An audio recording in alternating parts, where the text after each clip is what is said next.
খাইছি না, খেতেছে ডাইল দিয়া লেবু দিয়া খেতেছে ভাত খাওয়ার ঠিক খেয়ে ভাত থেকে হরিদ্বারের পার্ট 2 ভিডিওটা এটার মধ্যে শেয়ার করছি, কারণ সবটা ভিডিও তো আর একসাথে দিতে পারবো না। দিকে দেখতে দেখতে রাত হয়ে গেল। টিটিকে বলে আরেকটা সিট নিয়ে নিলাম, তারপর রাতটা ভালোই কাটালাম।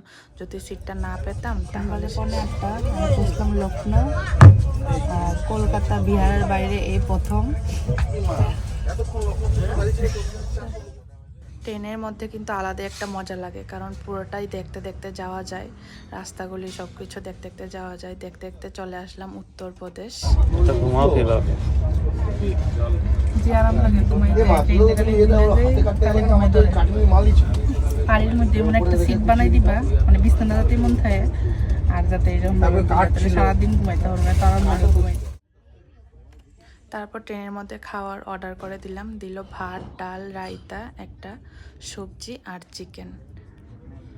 খাবারটা ভালোই ছিল, যতবার খেয়েছি আমরা ট্রেন থেকে নিয়েই খেয়েছি।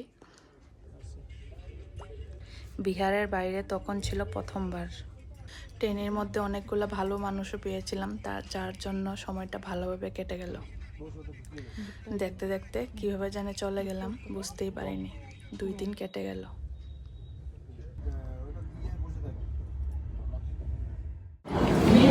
চলো, ফাইনালি আমরা হরিদ্বার এসে পৌঁছে গেলাম। অনেক দিনের ইচ্ছা ছিল।